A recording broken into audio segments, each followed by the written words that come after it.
আগামীকাল ভুটানের বিপক্ষে শক্তিশালী একাদশ নিয়ে মাঠে নামছে বাংলাদেশ। লেফট উইং এ ফাহমিদুল, রাইট উইং এ রাকিব আর নাম্বার 9 এ খেলতে পারেন আল আমিন। ডিফেন্সে তাজ, তারিকে ভরসা, মিডে থাকছেন জামাল, হামজারা। সেক্ষেত্রে কেমন একাদশ নিয়ে মাঠে নামছে বাংলাদেশ, কেমন হতে পারে ফরমেশন, তা নিয়ে থাকছে প্রতিবেদন। আগামীকাল বাংলাদেশ জাতীয় স্টেডিয়ামে মাঠে নামছে বাংলাদেশ ফুটবল দল। 2020 সালের 13 ও 17 নভেম্বর সর্বশেষ এই মাঠে নেমেছিল টাইগাররা।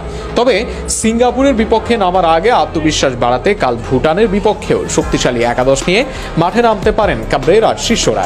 সেক্ষেত্রে অ্যাটাকিংয়ে কাল অভিষেক হতে পারে ইতালি থেকে আসা ফাহমিদুল ইসলামের। ইতালির চতুর্থ স্তরের ক্লাবে খেলা ফাহমিদুল খেলতে পারেন লেফট উইংয়ে। অন্যদিকে রাইট উইংয়েই দেখা যেতে পারে রাকিব হোসেনকে। সামিদ সোম না আসলেও দুর্দান্ত মিডফিল্ড নিয়ে মাঠে নামার সুযোগ পাচ্ছে বাংলাদেশ। ইতিমধ্যেই দলের সঙ্গে যুক্ত হয়েছেন হামজা চৌধুরী। হামজা চৌধুরীকে সেন্টার মিডে দিয়ে এক পাশে খেলতে পারেন মুরসালিন অথবা কাজিম শাহ। অন্য পাশে হৃদয় কিংবা জামাল ভুইয়া থাকবেন একাদশে। তাজউদ্দিনকে রাইট ব্যাকে দেখা অনেকটাই নিশ্চিত। সেন্টার ব্যাকে তারিক কাজী আর তপু বর্মনের থাকা নিয়ে খুব বেশি সংশয় নেই। এই একাদশের গোলবার সামলাবেন আবাহনীর মিতুল মার্মা।